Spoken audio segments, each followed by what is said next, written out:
It's a great honor to me to be your moderator today. Let me introduce my panel to you. Here is the co-founder of the Konzeptwerk Neue Ökonomie, that is the laboratory for new economic ideas. It was founded in 2011 and it is developing new ideas, I guess, beyond capitalism. And she was also the organizer of the big degrowth conference back in 2014 and also last year's conference Future for Everybody. She's a political scientist and economist, and she has studied at the University of Heidelberg and also at Paris, and her networking skills are greatly acclaimed all over Germany. Let's welcome Nina Treu. Thank you for being with us. And let me also introduce a junior professor for sociology of the University of Hamburg. He is a social scientist and also a political scientist with stages in Berlin, Istanbul, and Paris. And he is interested in the interaction of society with ecological risks and especially the climate crisis, of course. Last year, he was awarded the Hans-Meyer-Leibniz Prize of the DFG, the Deutsche Forschungsgemeinschaft, the German Research Foundation. And well, we are happy to have you here. Stefan Aykut, welcome. Sighard has already told us yesterday, Birgit Mahnkopf, the former professor of European politics at the Berlin School of Economics and Law in Berlin, cannot join our discussion today as she had an accident. And this is really sad because I think we will miss her expertise on the limits of globalization that she has written a lot about. And so, okay, next year maybe she can share our conference. But for this time, I'm really delighted to tell you that Christine Hentschel stepped in, and she is a professor at the University of Hamburg for criminology, security, resilience of the society. And she has written her thesis about the spatial life of security in South Africa. And she has done a lot of research on space, insecurity, crime, on right-wing populism, on pandemic denialism. And her interest is the big question, are we facing a collapse of society? Christine Hentschel, thank you very much for being with us. And of course, there are Sighard Neckel and Frank Adloff of the Humanities Center for Advanced Studies. They are the hosts of this conference. And for those who have just joined in today, let me introduce them very briefly. Sighard Neckel, he is a well-known and award-winning professor of sociology, and he has published on inequality, on social change, on social theory. And I think he was a visiting professor like all over the world. And his book on the irresponsibility of the world of finance has reached a really broad public in Germany. It was the book of the month back in 2010. Yeah, welcome, Sighard. Thank you for being here. And he is joining together with his colleague, Frank Adloff, who's also a professor of sociology at the University of Hamburg, with a special interest in economy and the French concept of convivialism as an idea to make economy more sustainable, the earth more habitable. And in 2018, he has published the book Die Politik der Gabe, which would be politics of gift giving, with a lot of ideas how to overcome our current system of not giving, but buying and buying more and having more. And he proposes the concept of homo donator instead of the homo economicus. Frank Adloff, thank you for being here. And you all can ask questions as we did in the morning and yesterday evening using the Q&A or the F&A button. And as the session is being recorded, you can choose whether you give us your name or just ask anonymously. And for those who are logged in with as panelists, although not being on the panel, because you're part of the colleague team, you can just raise your hand, switch on your camera, raise your hand and take part in the discussion. So, our great question, can there be a sustainable future? In the morning, when I was listening to David Spratt, I felt like, okay, he already says it's highly impossible to have this sustainable future. We maybe could just end the discussion here. But we tried to find out whether we can find word, the discussion to say, yes, we could still find a way to have this sustainable future. And I would like to invite you to give me your ideas that you find worth taking as a starting point for this discussion, what you have heard in the morning. So does any one of you wants to tell us their ideas of the this morning's discussion, and say, okay, this or that proposal would be great as a starting point for us? And maybe Nina, you have been listening from Leipzig. Maybe you could start and give me your ideas about where to start to find a pathway to sustainable future. Okay, I did see that coming, being the non-academic in this very academic conference, trying to steer things a little up. Yeah, thanks a lot for the invitation, and also for all of us, all of you who contributed. I found very inspiring. But also, I'm more of an organizer. I heard my networking skills were praised. And so I often found it hard to follow in the depth of the analysis. And I was wondering, okay, how does that lead to anything out there with those people who maybe think of a sustainable future or don't think of it at all? And so I wanted to pick up on two things. First, the first one was our lack of visions and narratives, and what speaks to the people and what brings them into a state of mind where they can actually imagine a sustainable future. And yeah, and I think in the period or the time or the crisis we are living in, it's really, really hard to come up with this positive vision. And I just read an article this morning where people were saying, well, that is actually what I need Greta or all the future kids brought us back, right? Something that is a hope. We can actually think, okay, maybe it's worth imagining that future. Maybe it's worth doing the work of thinking of the vision. And then often people, I know, academics or scholars or people who are really into depth into theories, they say, well, there's no theory. So socialism doesn't work, communism didn't work, capitalism doesn't work. So we don't have the big theory, so we don't know where to head, so we don't know where we're heading, so, well, you know. And I think that is one of the big problems, that we should try to dare to think of narratives and visions and to think big, even if we don't have all the answers. That's something we try to do with this project you just already mentioned, Future for All. We ran future workshops with people from different sectors of society, and we try to come up with new ways of thinking. I know, the agriculture or education or democracy or things like that.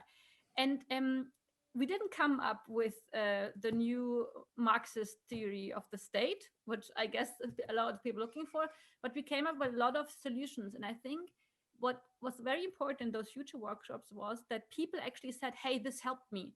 This is not like a theoretical exercise that was kind of interesting, but I really said, oh, this brings back strength into my work, that relates the work I do with others. That is something that I'm missing often missing. So I think it's actually good to do that. And this is what you're doing here. I completely didn't want to say we're not doing it, but I think it's even more important to do it with other actors of society. So with politicians, with people in the field, with younger people, with non-academics. So other people, and to start imagining that future. Yeah, and that still doesn't lead us to the solution in the first place, but I think it's worth giving it a try. Thank you so much. We take this as a starting point. And I remember Kohei Saito saying that there is a poverty of philosophy in all these ideas of eco-modernism that are going to find solution that are within this technological capitalistic approach. And so we need to find a new vision for this. Thank you for grounding us and giving us this imperative. Stefan Aykut, I guess as someone who follows climate conferences, you have followed the idea of Ulrike Kornig in the morning, who proposed there are new policy instruments that make the economic system work, and it's worth trying to find solutions. Do you agree with her? And would you say we start on improving economy and how it works? Yeah, I think what I do agree with, without any doubt, is the fact that we have to try to find solutions, and that we probably don't have to have the perfect solution before we start.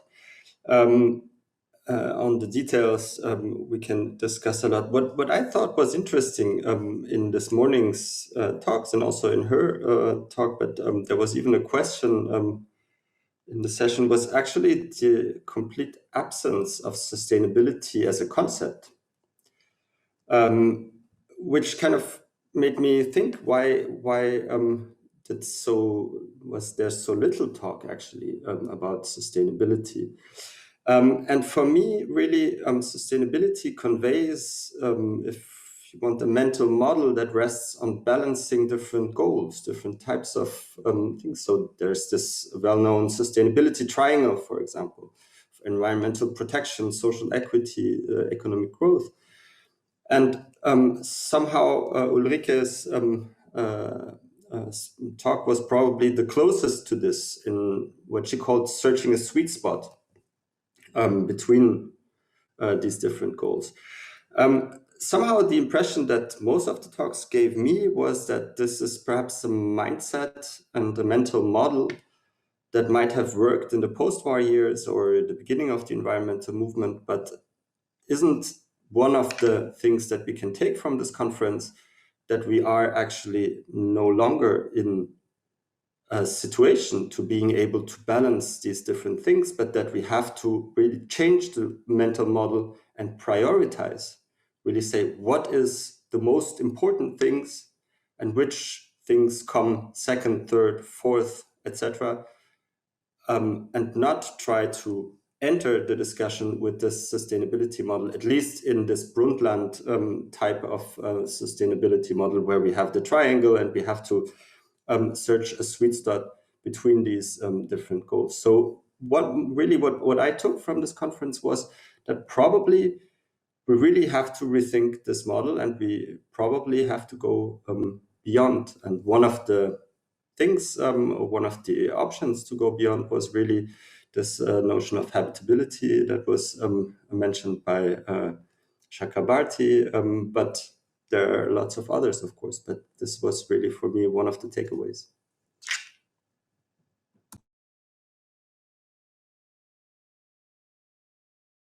Right. I should have learned this by now. After having done 25,000 conferences with Zoom, I should have learned to take them to get the microphone. So I heard so many ecologists and conservationists say, okay, we have to tear down this very simple triangle that you have described. We have to use 3 triangles, and the outer one without that anything doesn't work is nature and natural resources.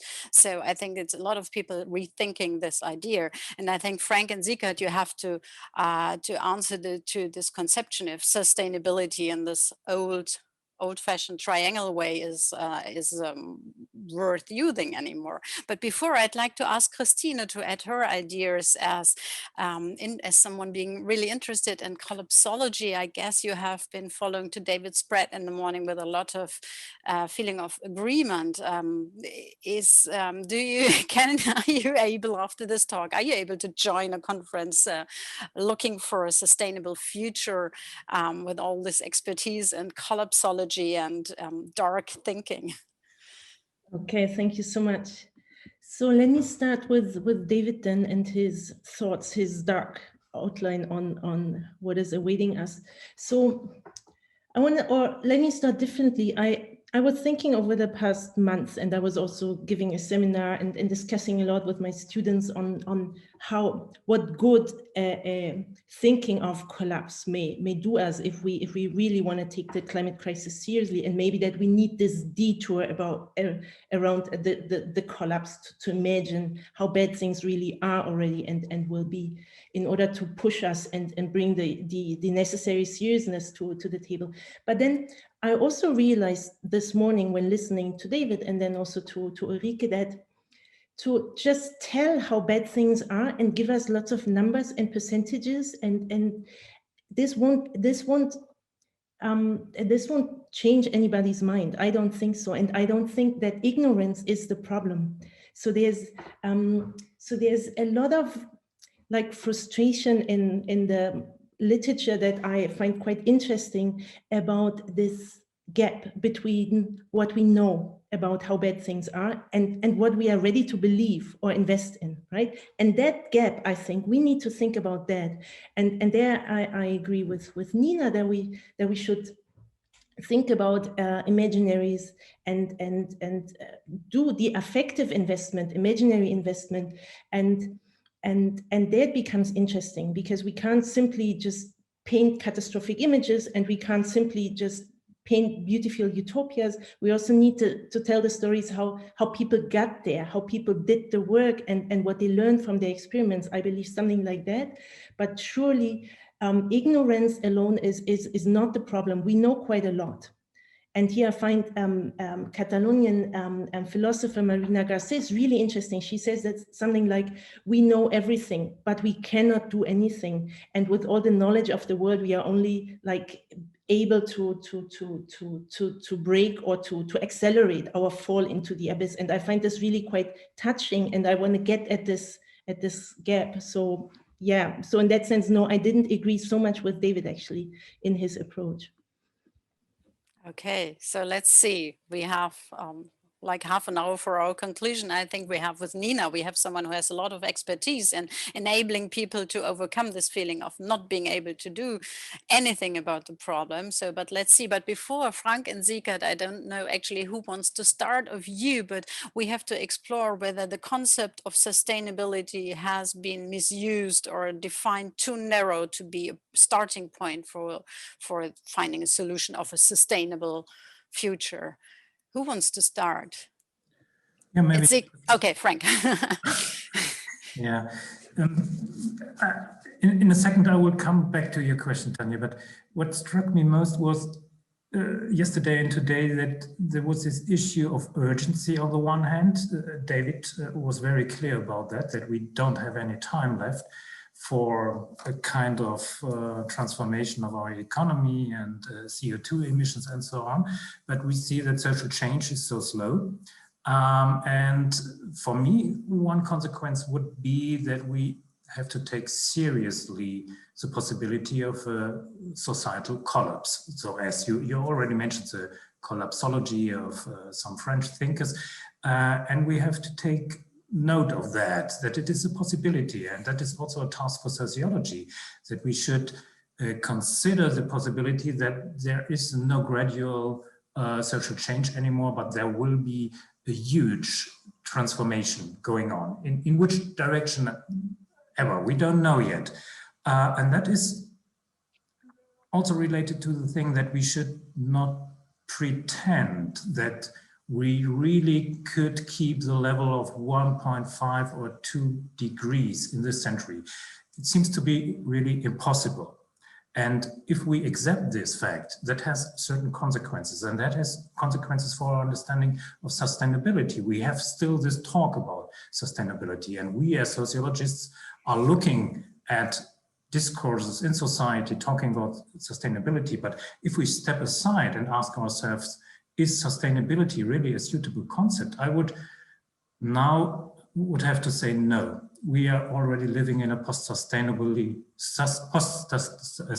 society, and that is a fact. So there's no sustainability in an ecological sense that resources, plants or animals could regenerate. We are living in an era of mass extinction. So, and that would lead us to rethink our concept of sustainability. And the next thing which comes after sustainability is resilience on the one hand. So how could an ecosystem or a society regenerate after a shock? That is the first one. And then the second one is the concept of habitability. Deepish brought onto the table yesterday. And that is a non-anthropocentric concept. I would agree with him. And in a long run future, or in a middle level way of looking into the future, I would say that we have to deal with collapses, and we have to overcome the anthropocentric visions we still have, and that would not make a sustainable future possible, but maybe a more habitable future than we are facing now if we don't change anything. This makes everything more complicated. We must not keep the illusion that we come back to something which is sustainable. We have to name it the way it is. We have to overcome anthropocentric views at the same time, where a lot of people are running into right-wing populism or whatever, because they feel this is too much already at this low level of change. Sighard, I'm looking desperately for your expertise to help us out of this mess. I wouldn't go so far as Frank, and because the critics of sustainability implies the idea that we would identify with the term sustainability in our work, in our center, in our analysis, but that is not true. Sustainability has for us the status of an observation category. Yes, by using the term sustainability, we can observe all the developments, all the activities, all the processes dealing with the ecological crisis in our present. And of course, sustainability is used in very different directions. And of course, is it misused in many ways? Yes. And of course, there is a development in the direction of other terms, yeah, perhaps fitting better to our situation. But nevertheless, our first task as sociologists is how is society dealing with this kind of ecological problems using the term sustainability overall. Yes, if you look to the broad society, to the broad public, sustainability seemed to be the key word. Yeah, but we do not have a normative concept of sustainability in itself, and I would say other concepts have a lot of problems too. Yes. Take, for instance, resilience. Yes, resilience you can understand as a tool for dominated and vulnerable population group. Yes, to stand all the evils they have to experience. Yeah. So that's not an alternative for me. Yeah. And let me something say to the so-called anthropocentric terms and visions and something like that. I mean, this was very interesting yesterday, as Dipesh Chakrabarty answered to that question. Yes, because he made clear that, for instance, the difference between the planet and the globe is, as he said, an analytical distinction made by himself. Yes, so it is not outside anthropocentric thinking. It is not outside human thinking. Only human can reflect such processes in such a way. Yeah, and I think it is misleading in searching for a solution to our dramatic situation to build up new ontologies, and that is not really the way we should go. Okay, maybe for those who did not listen to Dipesh Chakrabarty, if if there are is someone listening, he made the difference between the globe as the interconnected Earth made by people who interconnect and create dependencies, and the planet is what the Earth science systems, Earth system scientists look at, and thus they are dealing with times and with billions of years and times that go beyond our imagination, but still have influence on our life. So he was speaking a lot about the microbiome. Without that, we cannot live, but we don't realize that there is some force in the microbiome that has kept the oxygen stable to make the Earth habitable. So he says we have to interscale our experience with the experience of the planetary science that tells us about these long circles of time. So we agree that we are in the Anthropocene. We agree that there is a great danger ahead, but we don't agree on the way to how to overcome, maybe, because there is the proposal of Sighard saying, okay, we still have we keep this human focused perception, and Frank was proposing to overcome anthropocentric views. I would like to ask the others their ideas on this idea. Can we overcome our anthropocentric view, as it was the Anthropocene created by humans who got us into trouble, and now we just must not focus maybe on our human power alone, but have a look at all the other forces and decenter. Do you agree to overcome anthropocentrism, or do you rather neglect this idea? Christina, please. Like, let me answer by rephrasing the question a little bit. And coming back to Deepesh talk yesterday, one of the key takeaways from his talk for me was that we need to build this consciousness of the planet and how things work, of that planetary time. And how I interpret this is to really get a sense of how everything is interconnected there, how things work and have worked for millions of years before we even existed. And by getting even started to wanting to understand how these things work, we may begin to think and act differently about that whole crisis that we are in, and not just think of our environment that fades away, but really about that nature, that planet that has certain regularities and cycles and times.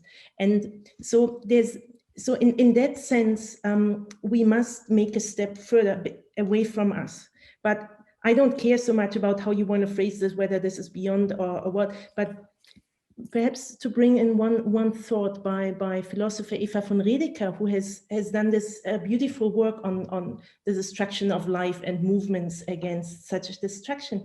She has this notion in her book where she says something like, we are not losing the earth, but we are losing our familiar world, and we cannot imagine the losses to come, because we have been living without the world, as it were, already. So what I take from this is, we have never, or many of us have never, had an understanding of how things work, because we are not mourning that one flower or the insect that is suddenly missing in the forest, because we haven't seen it before, because we haven't known its role in the whole cycle of the forest.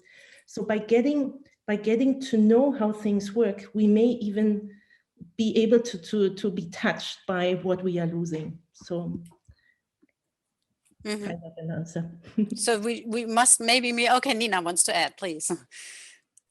You can ask your question. I can connect though to Christina though.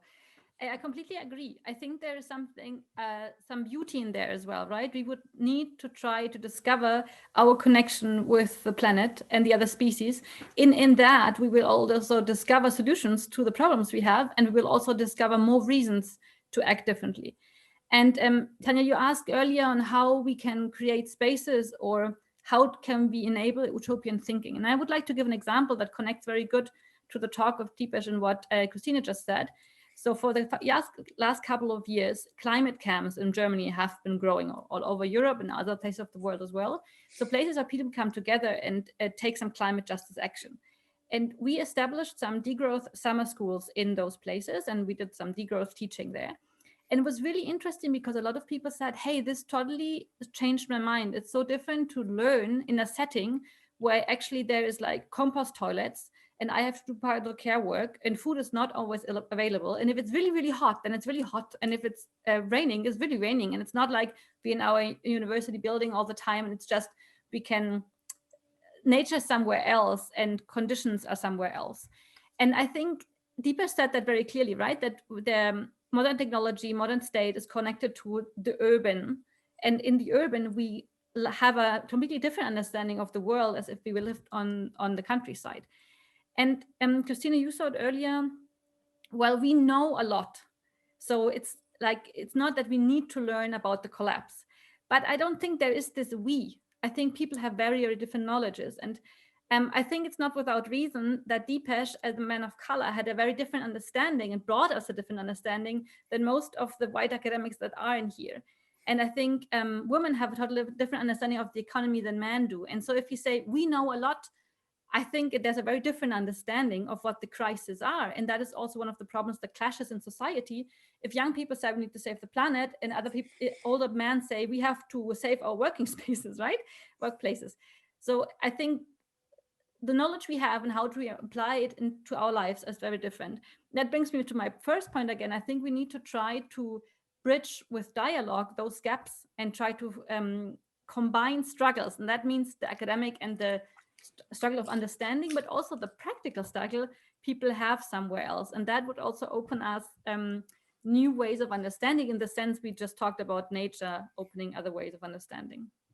Thank you so much for the expression of combining struggle. With your experience being in these climate activist camps and teaching them about degrowth and finding out about their struggles and their feeling of urgency, do you think the question of decentering, of overcoming anthropocentrism is something that they reflect maybe in their feeling towards nature, or is it merely academic discussion? No, I think there is something as such. I think, how do I say, it's the dichotomy or the contradictions of the world, right? So there's a lot of young urban ecologists now who are vegans because they care about animals and the species. And there's a lot of people who work on the countryside rather in farming and in a connection to nature that say this is completely weird and urban, right? So I think there's also a very different connection how we start seeing nature and things like that. But what I want to say is that I think we should just start trying to connect more with other understandings of nature, and that would help us to not pose that question theoretically if we can overcome our interpretive thinking, but it will just change us as the way we do it. Mm-hmm. So by combining the struggle of people working on their own places with their own perspectives on trying to find solution and combining these struggles, we might get ahead both on the level of theory, of understanding, and in finding practical solutions. This sounds like a good takeaway message from me. Stefan, you wanted to add something before?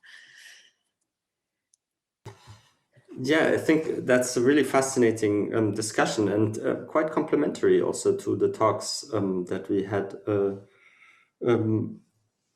because it's really about societal agency. Where does it come from? It's not only the whole discussion that we have here and that we had, and which is extremely important, is what is the diagnosis and where should we go?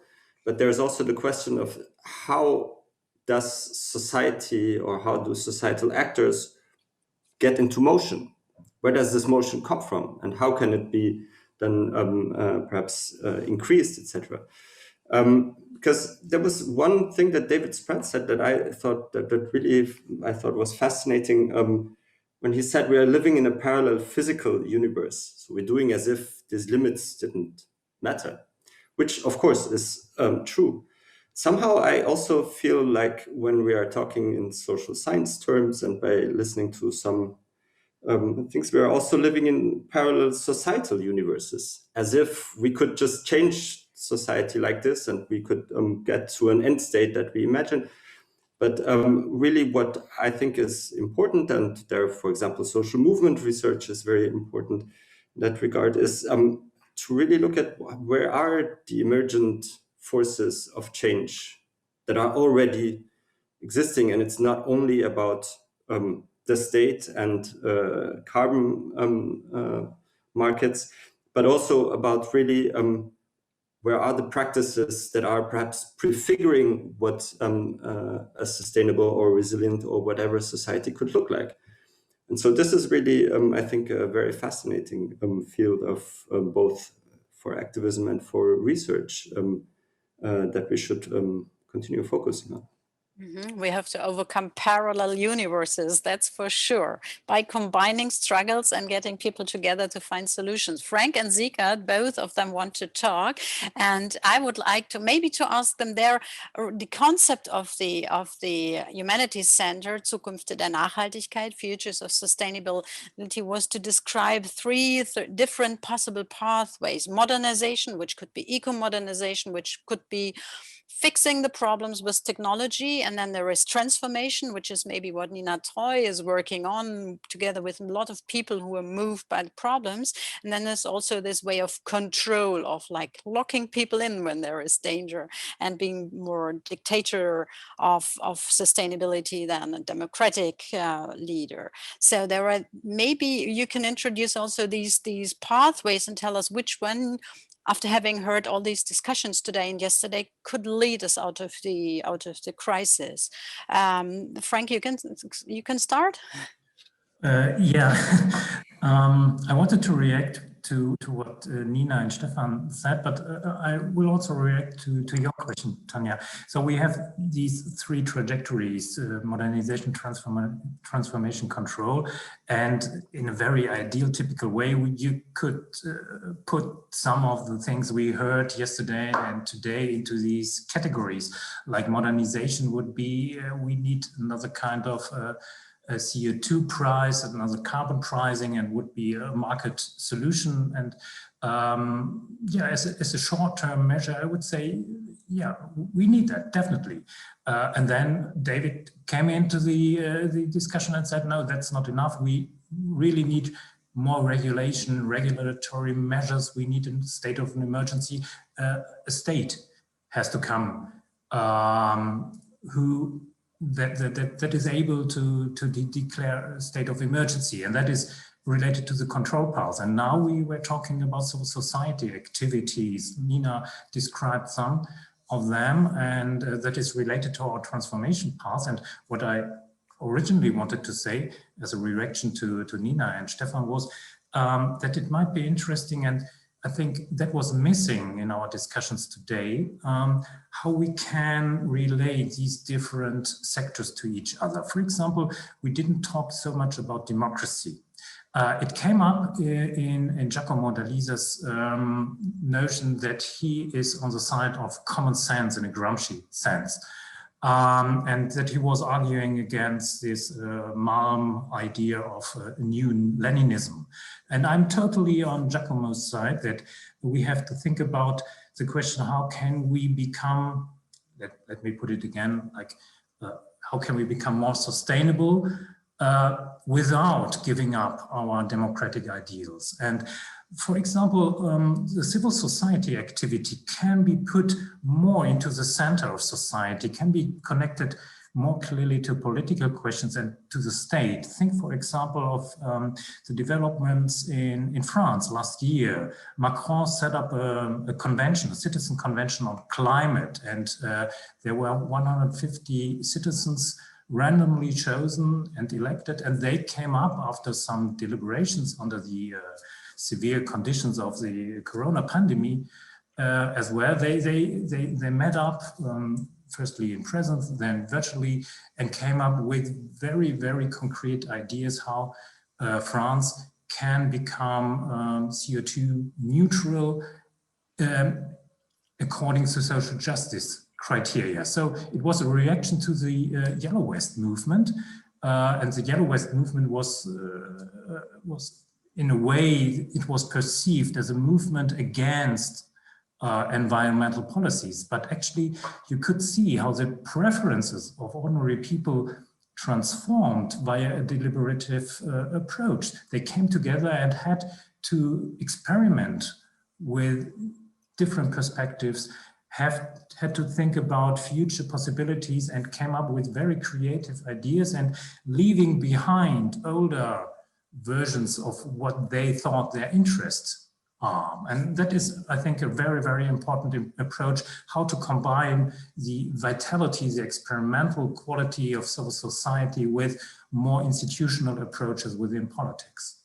Which might combine to Ulrike Kornick's idea that when people see others contribute, that they like to contribute too, which might release a positive movement of change.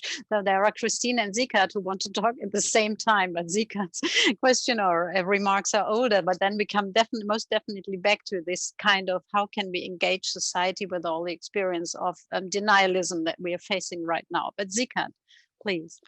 Yes, I will start with the impression we perhaps all share during this conference, that we experience a huge gap between what has to be done and what can be done.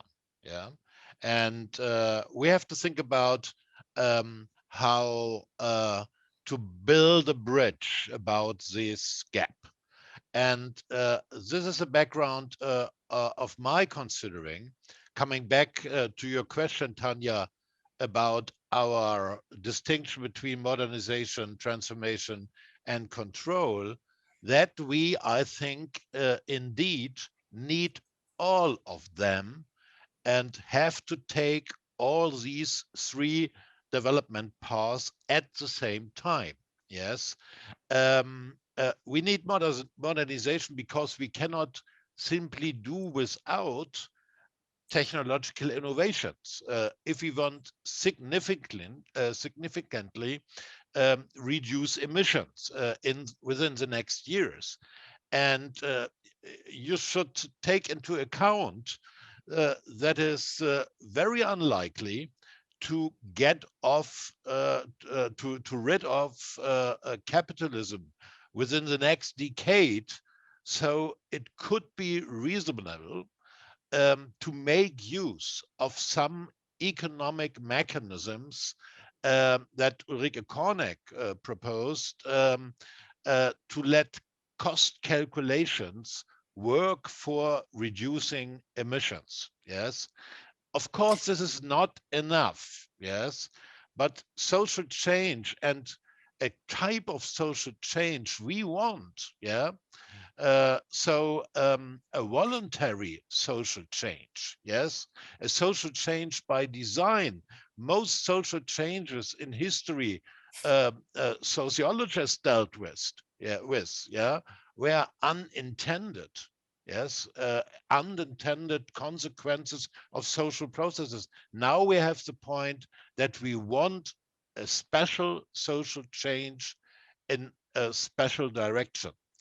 Sighard, can I just come back to your argument before by using we don't have time? We have to use all the technological solutions that we can use. In the morning, there was a lot of skepticism regarding the question whether this might lead to eco-social imperialism, which we might only outsource our problems to the global south, and whether the technological fixes could create the illusion that we can keep consuming at the way we did, and thus technological solutions might help us to lean back and say, okay, somebody is taking care of the problem. How would you answer this argument?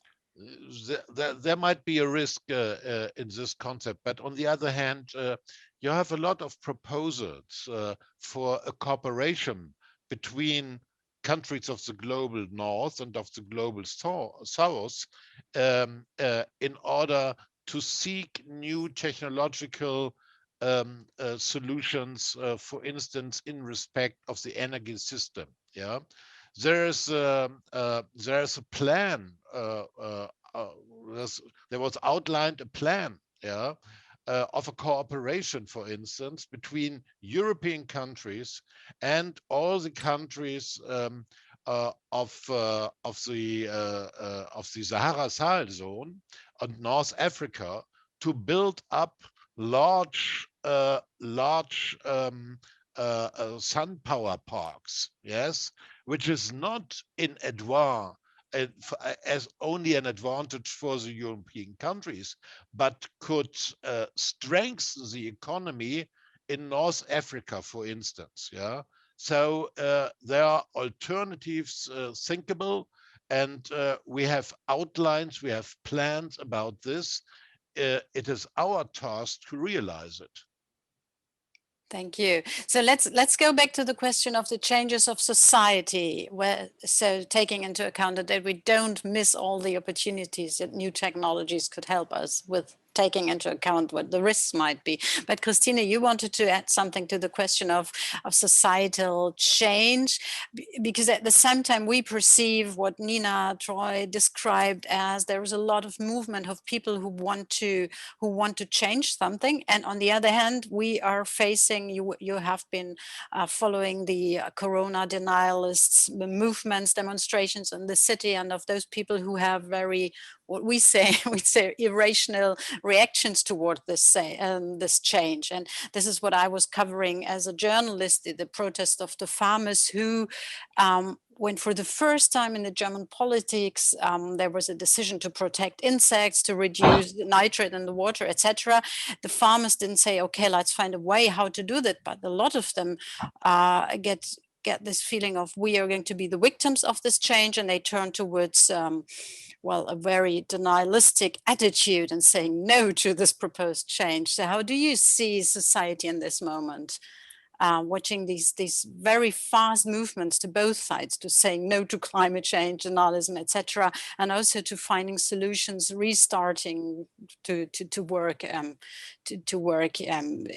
climate camps, etc., as activists, as local entrepreneurs. What is your idea about that?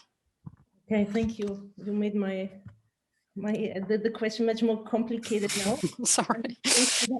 So starting with your last question on the corona publics, as I call them, yes. So it is, of course, an interesting new form of denial, right? When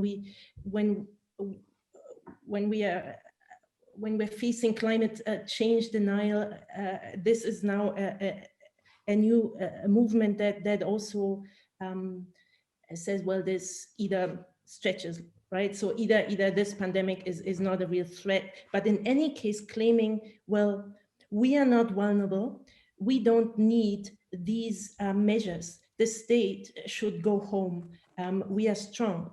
And it's an interesting, so there's an interesting connection if you link it to climate change denial in the sense of not admitting that things are really bad, and that solutions may also be complex and complicated and collective. So I think when we look at those movements at the moment, we realize that how difficult it is, actually what Nina pointed at, to say we, right? We know, no, maybe not all of us accept this kind of scientific knowledge. But linking to this is something else that I wanted to address when I raised my hand, that is the question of democracy versus preventing ecological collapse, that David actually brought up quickly this morning en passant. And I thought when Frank was speaking, he was picking this up.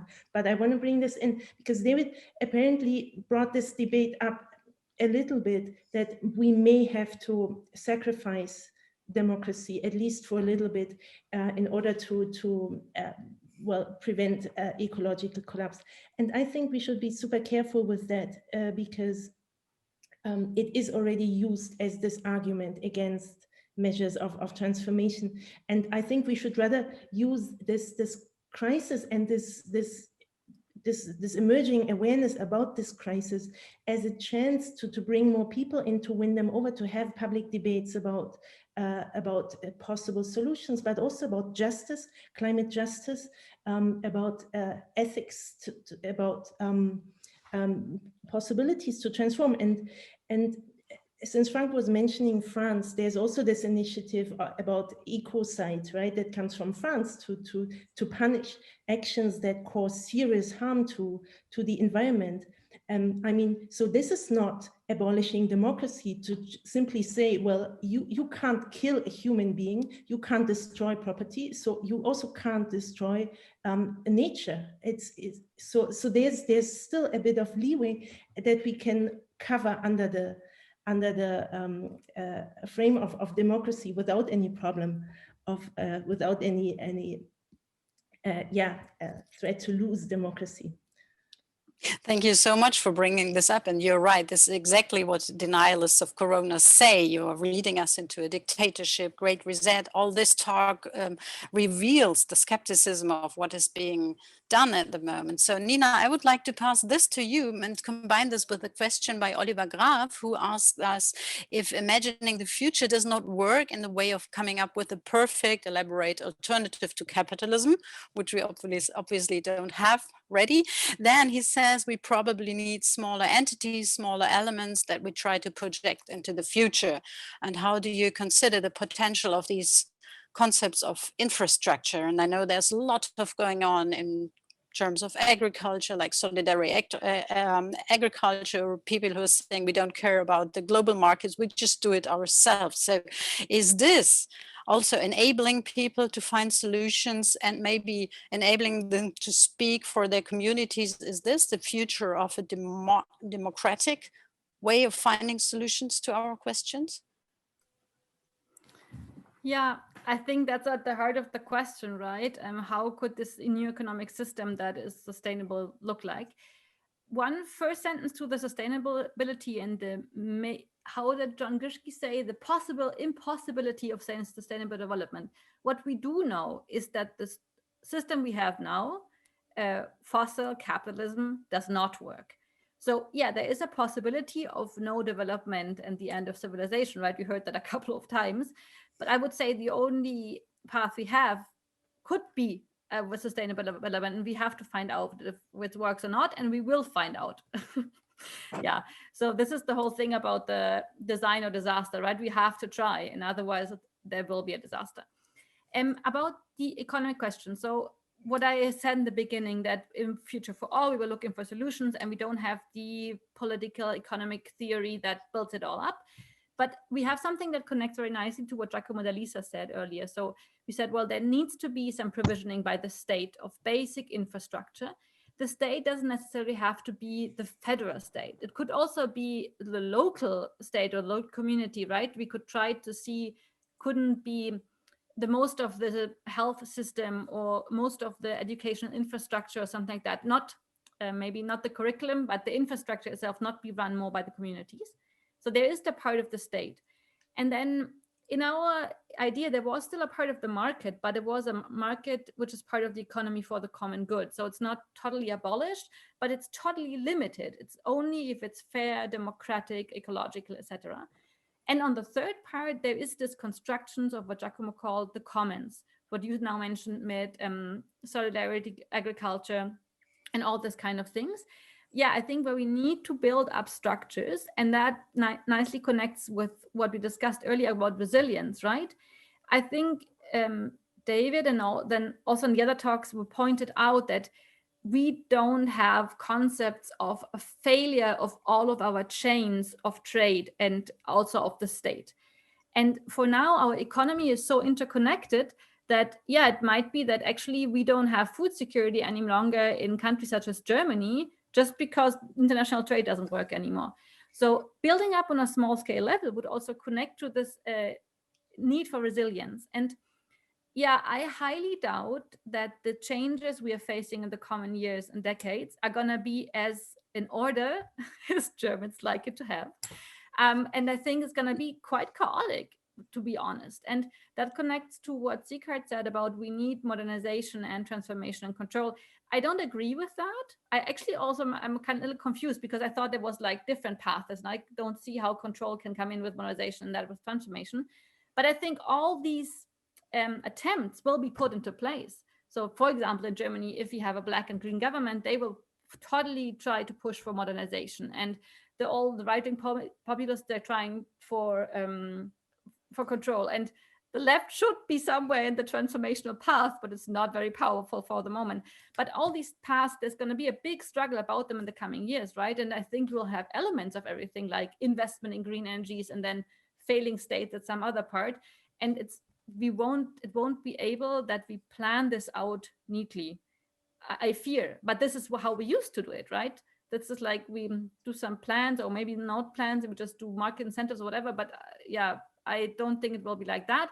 And in that sense, I think it's also good, even if we don't believe in community-supported agriculture to be the future. I think it's very good to start building small structures so that people get in touch with others and build their own resilient structures on their side, because that's something is missing. I think a lot of people, I think that they lack agency, as Stefan said earlier. But still, it sounds as if we are coming up with a kind of solution, saying that we need state intervention to create infrastructure that enables people to engage maybe more on a local, more resilient level than on a global level. And this could save both democracy and the capacity of people to react to the upcoming struggles. I'd like to see you nod, but you don't. Well, one thing I wanted to say is that I think we had a consensus that, or more or less a consensus in the conference, that capitalism, the way it works now, or world capitalism, is not something we want to resave. But we did not talk about the current phase of liberal democracies. And I mean, from a left point of view, there is so much more we would like to achieve in democracy that I'm not sure if the main goal would be to preserve this kind of democratic system. Obviously, I don't want to throw it away or anything, right? We can see how much harm can be done if it's like thrown away, as we saw with the US elections. But I think we all mentioned that, we won't have the time for it, but I guess we would need to dig deeper and see what kind of democracy and democratic mechanisms you would like to preserve and push for. That's why I did not right away. But we see there are chances. Frank mentioned what is happening in France. There is the organization More Democracy pushing that forward. There are a lot of young people asking for citizens' assemblies. Extinction Rebellion is asking for that too. So there is a lot of motion and action in the moment. Stefan, I would like to ask Frank about convivialism. There was a question that we should reframe convivialism, but before I want to give Stefan the chance to give his point, and I also have a question to him, because you are really critical about this planning optimism, and I thought about that when Nina said we as Germans are like to have this process in order, and we want to plan in advance. And in fact, the global treaties, as it is the Convention for Conserving Biodiversity, also the Paris Agreement, they all deal with the plan, and we set a goal and we want to reach the goal, and this creates kind of optimism that lets people believe, okay, we have a plan, we fulfill the plan, and we are safe. And you always are critical about this, right? Yeah, that's actually, it does connect to the point I wanted to make, so I tried to make a little detour. I think the plan and the question of the plan really connects to the question of enlightened dictatorship, or more or less. There's also a question in the chat, shouldn't we have more instead of less democracy? Shouldn't this question of sustainability and of ecological crisis lead to more instead of less democracy? And I think these questions, these different questions, draw a map in which we can try to coordinate the thoughts. Why do I say that? Because somehow when this discussion of should we sacrifice democracy to save the environment, do we have to have 50-year plans and just implement them? When they come up, my question would be, where does this assumption of the enlightened dictator come from? Why would we have an enlightened dictator? Why would this dictator then implement the plan as planned? And I think that's a highly problematic assumption. In fact, what we see generally is these processes of societal change are unruly. They can have disruptive elements. They can go in one direction or another. And so it is important to have societal control and to really think of these processes as processes that are not only implemented from the top down, but also always supported by the bottom up, so by social movements, and this brings somehow the question of societal agency. Perhaps this places is a little bit not only on the question of these small-scale experimentations, which can be scaled up, which is an important part, of course, but also on really the social conflicts which have to drive these changes.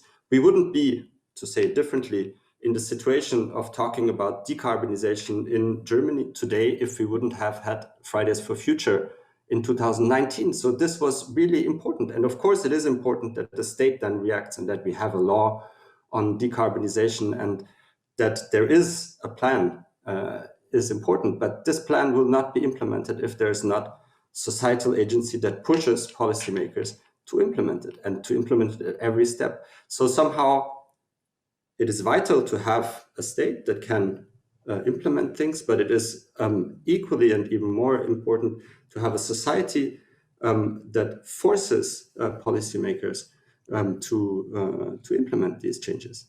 Mm-hmm.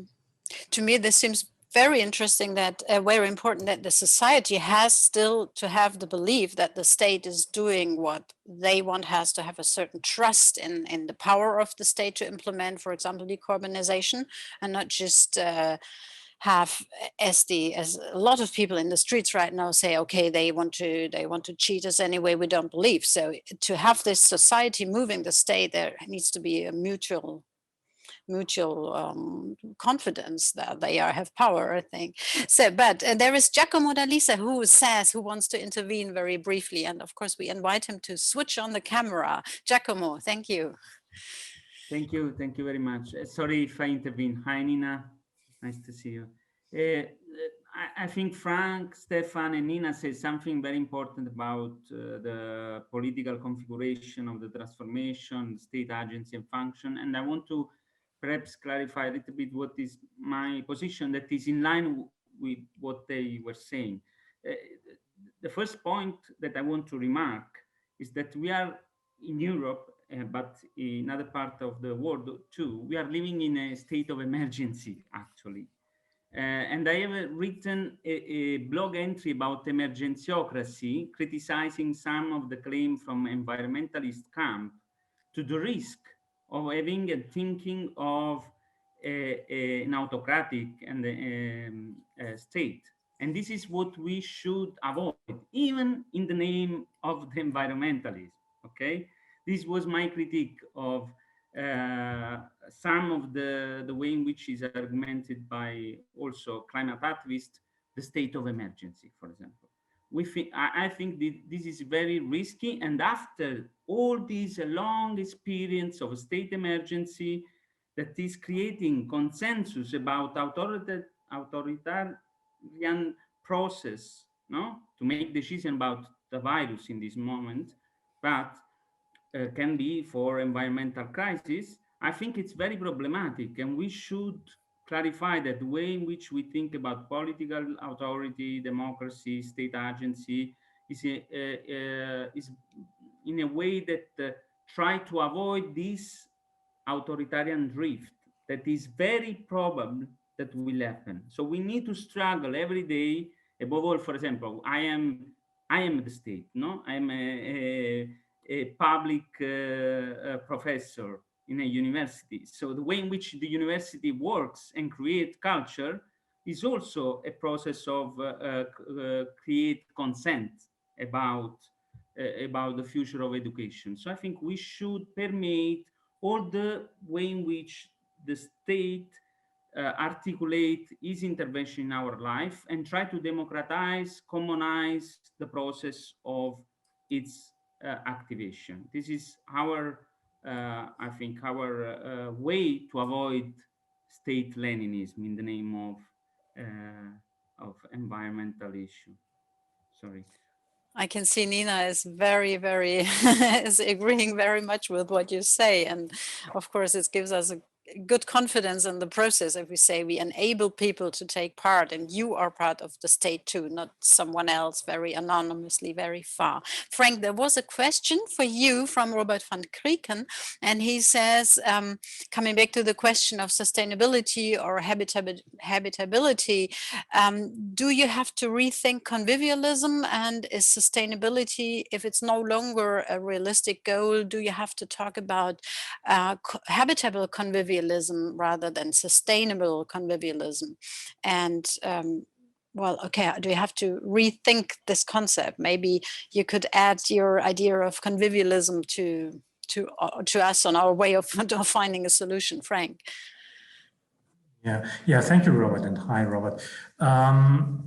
Yeah, I don't know if everybody is familiar with the main ideas of convivialism, but very, very briefly, it's a originally a French movement, rethinking the term of conviviality, and there were different texts and manifestos, and the second manifesto speaks of common naturality, so that humans cannot be separated from nature. And in this vein, I see the concept of conviviality, that habitability is a concept which is not only human-centered, but it's giving a space for every living being on Earth to thrive, so to speak. And that is the main idea of conviviality, I would say, that conviviality is really linked to this idea that, to put it differently, that humans step back a little bit.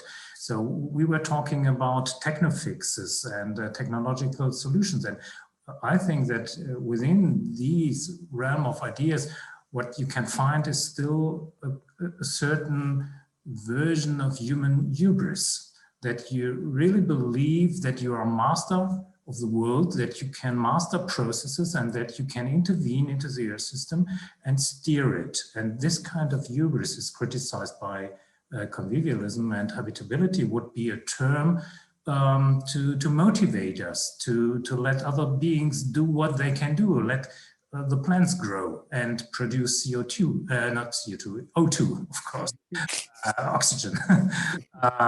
So that would be the version of conviviality I would plea for. As a part of a solution in our debate. Sighard, Yes. do you agree with Frank on this point? Because in the beginning you were rather skeptical about the idea of dehumanizing and overcoming the Anthropocene towards a non-human centric vision of the world that we cannot have because we're still humans. So do you agree on this conception of Frank then? Not in general, and Frank knows that. Partly yes, partly not. Yes, but I would like to address the question of democracy once more. Yeah, but because I think it's a very important topic. Yes, and I would say that ultimately, even a very radical socio-ecological change and transformation always requires the consent of broad population groups within democracy. Yes, and we have to win these, perhaps not the majority, yeah, but not on the other side, the Leninist group of 3 or 4%, yes, but we have to build up social alliances between broad population groups, and we have to build up coalitions between different milieus in our society and in other societies. And in this way, I'm very skeptical about the political strategies following the perspective of collapse. Yes. But if you really take into account what collapsology is talking today about, yes, the consequence, in a way, would be something like the immediate global climate lockdown. Yes, to lock down all infrastructures, all energy systems, all production systems that are responsible for emissions, in order to achieve a warming not up to more than 2 degrees, for instance. Yes, and for this reason, the fight against the pandemic seems to be a kind of blueprint, yes, for the fight against global warming. And I'm very skeptical about that. We are discussing all these problems of the rule of law, of democratic rights, yes, within the pandemic. We see a lot of examples in China, in other Asian and societies, even in our societies itself, how the rule of law is play off against the protection to the pandemic. And this is not the way to build up this social coalitions. Yes, this contributes quite the contrary to a polarization of the society we don't need for a fight for against the global warming. So that was the background of what I said, that we need all these three development paths of modernization, transformation, and control at the same time. Yeah, because we cannot rid off capitalism within 10 years. We must be interested to direct capitalist economy in a more sustainable way, yeah, by political order. Yeah, that's not coming from the market. Yeah, and we cannot do without technological innovations, of course. Yes, uh, uh, because the situation is so urgent as it is. Yes, we cannot do out new technologies. Yes, and we need a state and politic that creates a framework, yeah, and take care that the framework of a socio-ecological transformation has to be respected by all actors. Yeah, so such a transformation should not go to the extent of a loss of democracy. It would not help the climate. Nina. I think it's really good if we have a real debate on here. So I try to contradict Sighard as much as possible. No.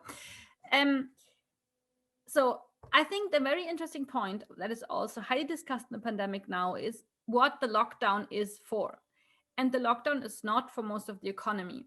And I think what you just said, Sighard, about the blueprint for a lockdown for the climate, I think if we had a blueprint of putting the economy and the companies into the hands of the workers, and think about the transformation of those sectors in a social ecological way, I think then this blueprint would be actually really, really interesting. And I would also say, I don't know if we can bring down capitalism if it's not within 10 years or not by collapse, because that's the problem of capitalism. So you try to somehow undo it with one country, and then there's still profiteers and a profit-driven system in some other place, and then this doesn't work out. It's a real theoretical question I have, but I don't know if that's the right thing to say, but we wouldn't be able to do it within 10 years. There's one, Tanja, so to make it one more thing I would like to do, sorry about the transformation. So I totally believe in the combination of different factors. So we would need revolutionary reforms like the reduction of working hours, really big social ecological tax reforms, things like that bring us forwards in those steps that can be done by the state. We would need the building up of commons and people trying to find different ways of doing it. But I think that does not solve the overall question of what the democracy of the future should look like and of the redistribution of power. And I think that brings us then down to when would be that moment and what can we still have in democracy and all that. But there must be a coming together of the different factors. And as someone also said earlier, yes, that is part of a class struggle, right? I wanted to say that it's also this morning, Ulrike said, how can we bring the elite on our side, or how can we get their common sense on climate? And I don't know, I mean, all the social standards we have now, they were fought for against the elite, and all revolutions were made against the elite. So I think we should not waste time on trying to convince people who profit highly and have the highest privileges in the world of this system to be on our side. We should try to get the people who don't have privileges now to be all on the same side. And that's already a big hard struggle, I say.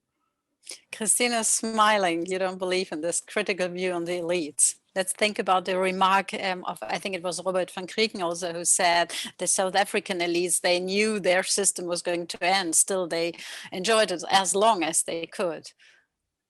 No, I thought that remark was really interesting by Nina.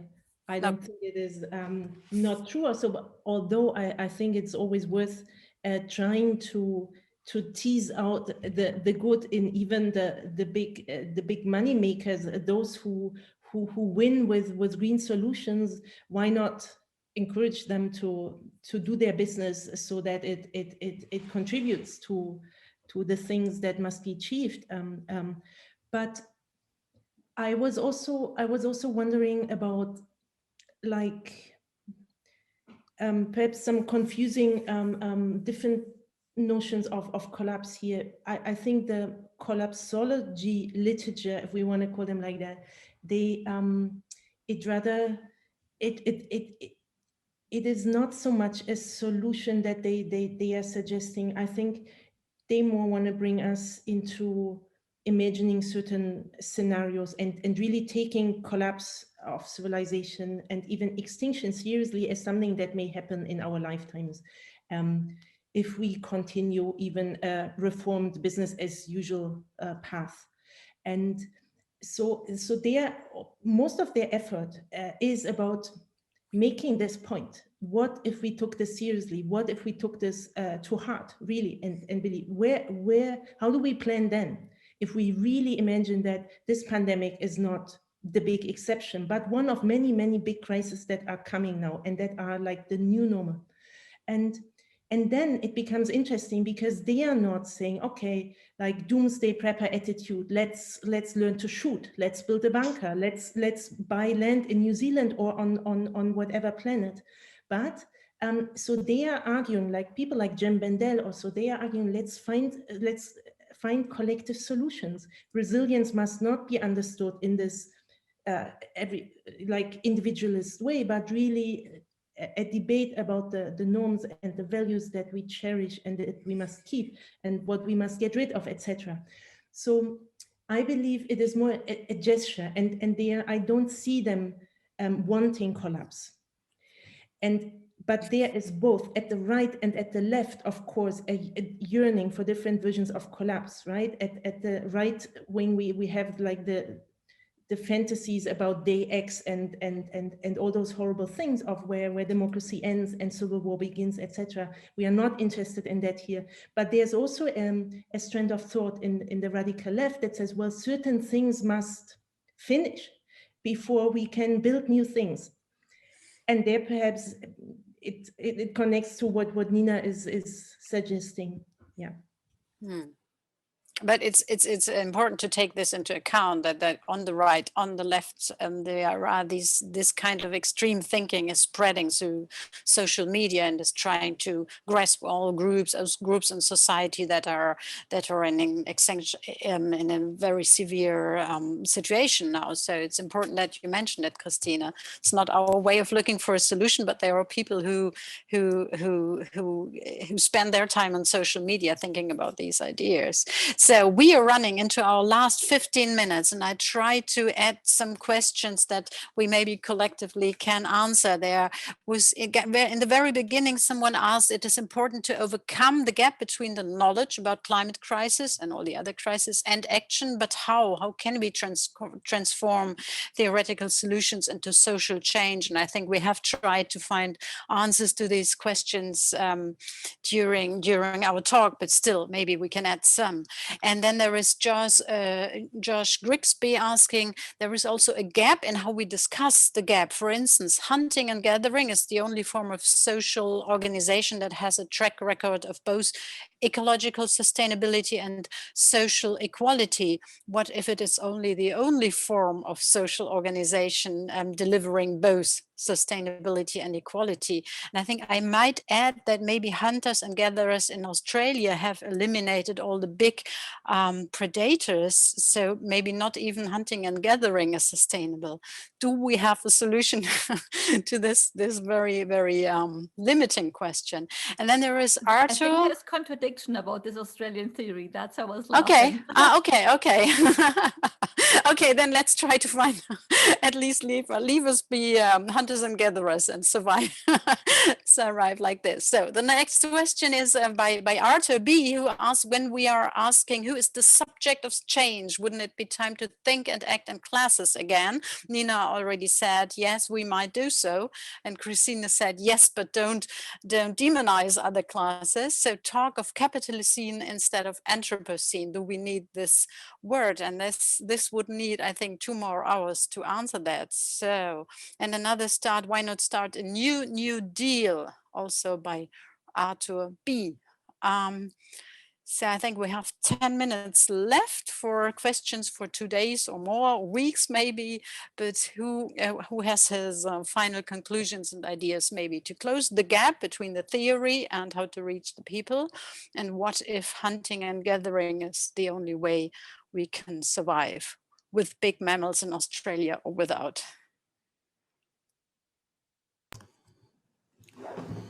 Yeah, perhaps I can start, so that minimizes the risk that I will have to say the last words. And so I'm happy to be the first of the last round. I thought this question of what can scientists do actually is really struck me also. I mean, we talked a little bit about the question of the subject of change, and perhaps we can bring them together. And I also want to connect it with the question of elites that we had. So I think one of the first, one of the starting points has to be that we recognize that we are part of the elites. We are, if we look at it from a global scale, then we are part of this very limited percentage of people that use very high resources, that draw on all these resources. We had several times today the book of Brandt and Wissen was mentioned, imperial lifestyles. We depend on these lifestyles in order to sustain our ways of life, and of resources that come from all over the world. And so one of the first things, perhaps, I would connect this also to Sighard's notion of we are analysts. So I would say, first of all, we are analysts. We're not activists. But of course, we do analyze what we do analyze because of a certain reason. So we have our reasons why we are interested in questions of sustainability. And by analyzing these things and by trying to make things explicit, we can also contribute to change, to society, to give the analytic categories and to make things clear. And I think one of the really the ways forward is to reconnect the ecological with the social question is really what I think is key. Imperial lifestyles is one of the concepts I mentioned yesterday. Geosocial classes by Latour and Schulz, I think, is an interesting concept. So what happens if we assemble all the things and all the networks that sustain our subsistence? And if we take stock, and then from this point, we can then perhaps also develop other ways of connecting to people in other planets, not in other planets, but in other countries, and to develop new socialities, new solidarities, which could drive new agencies. So what we really have to do is connect these questions, the social questions and the sustainability question, I think. We have to face complexity, combine struggle, as Nina said, and combine social and ecological questions. Otherwise, there is no solution. That's a nice summary, a nice take-home message, but we want to add, and I have to add a warning by Bu Rübner-Hansen. She said, by bringing up the question of extremism, what is extremism? Is it, are these those who argue for a continuation of the existing economic model, which has brought us to this point? Isn't the so-called normal not rather extremistic, or those who want to radically transform our socio-economic mode of living? So we have to be aware that in this state of emergency, the question of extremism has to be redefined. But I think Christine, who is now not nodding, says she was referring to right-wing extremism, and we continue to, right? Okay, so we have to be aware of what is extremism of the definition. Christina, maybe you have to clarify. I don't think I use the word because I don't use it normally. I think I would use like radical transformation if I talk about left-wing like change that we want to go for, and I would talk about like right-wing anti-democratic authoritarianism or something. That would be the term. I don't know if I use it. The extremism. Maybe it was me. Okay. Interested in that notion, and otherwise those who invest in not bringing change and letting everything as it is. I don't know how I would call them for now. Okay. But still, you can go for your final proposal, what to do, how to save, how to link the theory to activism, how to solve the problem, and maybe answering if we all have to go back to be hunters and gatherers, which would be scaling down the number of humans on the planet. Me? You. Okay. If you don't want. You don't have to. We have 4 minutes, so. Thanks. I want to connect to what Stefan said and just support these views, and perhaps what we can, like, yes, I think what we can do as sociologists or social scientists in general is go look where some interesting, hopeful things happen and describe them and find conceptual terms for them, scale them up in terms of theorizing, but also, and then perhaps through that also contribute to normalizing them for a public realm, for action. And I think there's one inspiring notion that Eva Horn came up with when she wrote about tipping points in I think Frank's and Sighard's book that stuck with me. There was something like we should grasp the tipping points and turn them into something that can produce some good kind of change. And I find this a fascinating thought that can bring some hope in the middle of such crisis that we are in. That if you look at the Black Lives Matter protests, it's like after the horrible murders of people, they managed to mobilize a global movement, and these are ways in which something horrible can be turned around into movements that may bring change. Things like that. I think sociologists want to observe these things, describe them, and through that help bring change about. Which is also an invitation to go and join Nina's conferences in Leipzig. Nina, what are your ideas, your last words, your takeaway message? It's kind of weird because it feels like I'm now telling others what to do, right? Because it's an academic conference. So I'm happy you have these kinds of conferences and it's about real life questions. And I'm happy to see that there is so left-wing debate in academic conferences. That is the first point. I was just wondering when we talk about the struggles, and I think one of the struggles we have is that the people who are now partly privileged by the imperial ways of living, like, for example, automobile workers in Germany or in other parts of Europe, they are against the often perceived, and they are practically against the economic and ecological transformation we need. And I think we can all try to help to bridge the gap between those who partly privilege of the system now and who don't privilege at all in other parts of the world, or those who have not privileged enough yet and they're still open for change, let's say the Fight for Future kids. And I think we need very good ideas on how to bridge those gaps. And I think we need a lot of people doing it. And I don't know if that's the sphere you are interested in, but I could also see the help of sociologists there.